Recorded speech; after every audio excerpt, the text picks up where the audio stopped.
Car प्रस्तुत है वर्ग 12वीं से हिंदी काव्य खंड का प्रथम पद मलिक मोहम्मद जायसी की रचना कड़बक। कड़बक जो है वो पद्मावत का अंश है और ये पद्मावत के स्तुति खंड से लिया गया है। प्रथम कड़बक जो है वो पद्मावत के स्तुति खंड से लिया गया है और इसमें कवि एक विनम्र स्वाभिमान के साथ अपनी रूपहीनता और एक आँख के अंधेपन को प्रकृति प्राप्त दृष्टांतों द्वारा महिमामंडित करते हुए रूप से अधिक गुणों की महानता की ओर हमारा ध्यान खींचते हैं और गुणों की महानता का वर्णन करते हुए कहते हैं कि हमारे रूप नहीं बल्कि गुण के कारण ही पद्मावत जैसे मोहक कथा काव्य की रचना हो सकी। तो इस प्रथम पद में कवि जो है वो इस बात को दर्शा रहे हैं कि व्यक्ति का रूप जो है वो महत्व नहीं रखता, सबसे ज़्यादा महत्वपूर्ण व्यक्ति के गुण होते हैं और गुणों के कारण ही व्यक्ति की गाथा इस दुनिया में गाई जाती है। मरने के बाद भी व्यक्ति अमर रहता है अपनी रचनाओं के आधार पर और गुणों के आधार पर ही दुनिया हमेशा उसे याद करती है।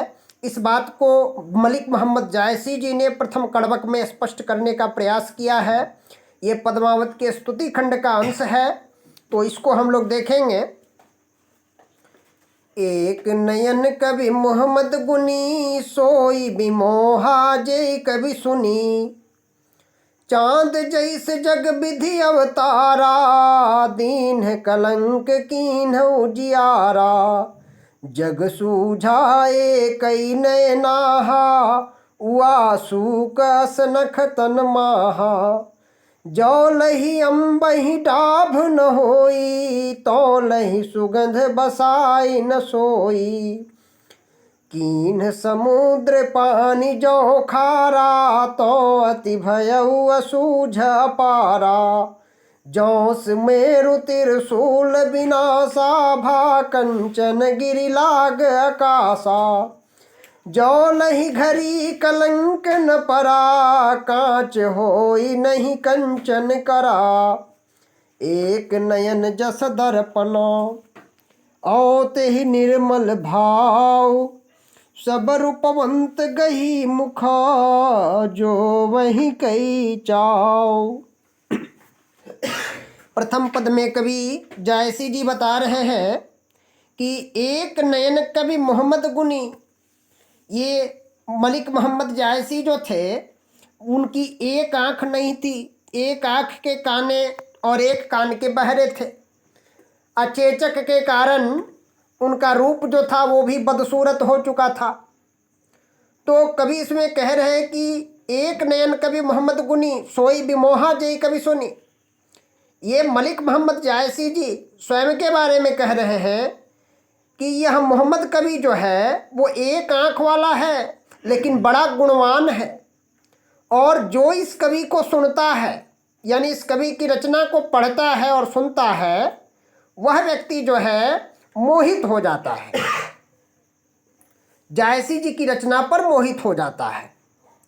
यहाँ कवि रूप से अधिक गुण की महानता का वर्णन करते हुए बताते हैं कि भले मेरी एक आँख नहीं है, मैं एक आँख का काना हूँ, कुरूप हूँ, फिर भी मेरी रचना इतनी खूबसूरत है कि जो भी मेरी रचना को पढ़ता है अथवा सुनता है वो मेरी ओर मोहित हो जाता है। आगे बताते हैं कि चांद जैसे जग विधि अवतारा दीन कलंक कीन्ह उजियारा, विधाता ने, विधि मीन्स विधाता ने चांद के जैसा मुझे इस धरती पर अवतरित किया है। विधाता ने मुझे इस धरती पर चांद जैसा अवतरित किया है और दीन कलंक कीन्ह उजियारा, यानी चांद जो है उसमें भी कलंक है यानी कोई ना कोई दोष है, लेकिन गुण उसका जो है वो ये है कि कलंक होते हुए भी वह इस पूरी दुनिया को उजियारा करता है और पूरी दुनिया में अपनी चांदनी फैलाता है, अपने चांदनी की शीतलता से पूरी दुनिया को शीतल करता है और अपनी चांदनी के प्रकाश से अंधेरे में उजियाला करता है, अंधेरे में उजाला करता है।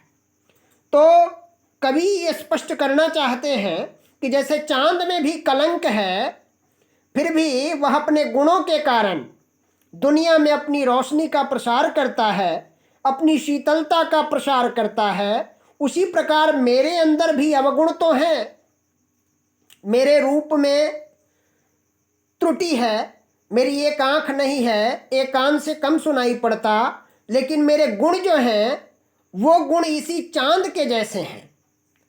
और मुझे विधाता ने इस धरती पर चांद के रूप में अवतरित किया है और मैं इस धरती पर चांद के रूप में अवतरित होकर अपने काव्य की प्रतिभा रूपी प्रकाश से, काव्य प्रतिभा के आलोक से हिंदी साहित्य संसार को आलोकित करूंगा और आलोकित कर रहा हूं। ये बात कवि स्पष्ट कर रहे हैं कि विधाता ने मुझे इस धरती पर चांद जैसा अवतरित किया है। आगे कवि बताते हैं कि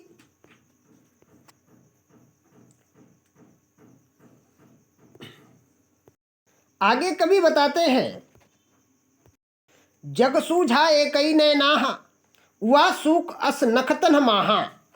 मैं दुनिया को तो एक आंख वाला नजर आता हूं, लेकिन एक आंख वाला भी होकर मैं उसी शुक्र के जैसा चमकीला हूं। यानी नक्षत्रों के बीच में जैसे शुक्र ग्रह जो है वो इतना चमकीला है कि नक्षत्रों के बीच में जहां रहता है वहां अपनी चमक से पहचान में आ जाता है। ठीक उसी प्रकार मैं एक आंख वाला तो इस दुनिया को दिखता हूं, लेकिन अपने गुणों के कारण मैं जहां भी रहता हूं वहां मेरी एक अलग विशिष्ट पहचान बनी रहती है। आगे कवि बताते हैं कि जौलहि अम्बहि डाभ न होई, जौलहि अम्बहि डाभ न होई, तौलहि सुगंध बसाई न सोई। करे कि जब तक अम्बहि मतलब आम में डाभ नहीं होता, जब तक आम में डाभ नहीं होता तब तक उसकी सुगंध से दुनिया सुबासित नहीं होती। आम में जब डाभ लग जाता है तो आम की खूबसूरती तो कुछ कम हो जाती है, रूप थोड़ा उसका खराब हो जाता है, लेकिन डाभ लगने के बाद ही उस आम में सुगंध और मिठास का संचार होता है। तो कवि यहाँ इस बात को भी स्पष्ट करने का प्रयास किया है, इस बात की प्रेरणा देने की कोशिश की है कि महानता को हासिल करने के लिए व्यक्ति को कोई ना कोई कष्ट सहन करना पड़ता है। जब तक आम में डाभ नहीं लगता तब तक उसकी सुगंध से दुनिया सुबासित नहीं होती, उसमें मिठास नहीं आता।